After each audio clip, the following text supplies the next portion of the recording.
Masakit pa rin ba yung sugat mo, ate?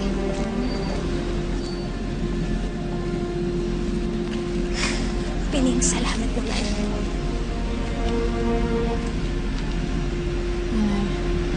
Iwan mo muna kami na sabihin ng kanya. Sigurado ka ba, ate? Baka mamaya ano pang gawin sa'yo ng babaeng yan. Narinig ko pa naman kagabi na pinagbantaan ko na.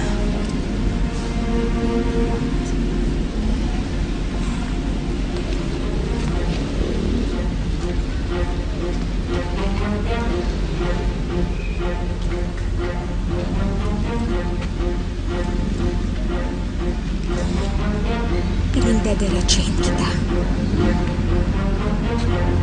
Sabihin mo sa akin yung totoo.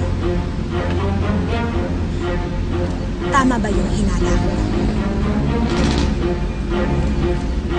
Na si Scarlett ang nag-utos sa'yo para akusahan ako at kasuhan ako.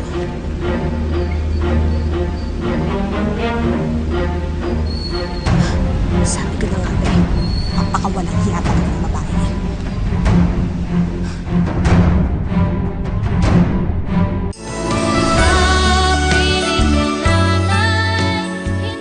Sabi ko na nga ba, tama yung kutob ko. Pakahayop talaga ng babae niya. Pero bakit Pining? Bakit ako yung pinagbibintangan niya sa pagkamatay ni Mama Tilda? Pining, may alam ka ba?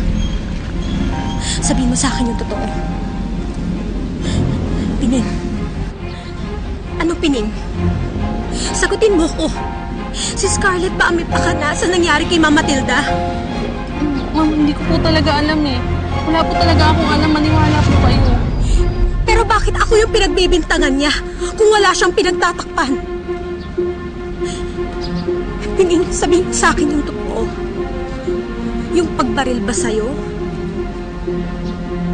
Para ba yan pagtakpan siya?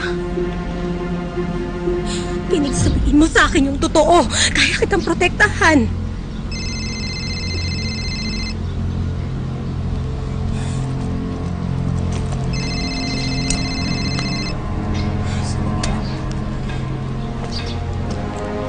Hello, Jonas. Hello, Isabel. Bad news. Galing ako ng ospital. Nawawala si Pining. Hindi, Jonas. Nandito siya. Kasama ko siya ngayon. Nasaan kayo? Pupuntahan ko kayo. Nandito kami sa may part sa labas ng village. Sinabi niya sa akin lahat ng totoo. Sinabi niya sa akin yung katotohanan, Jonas.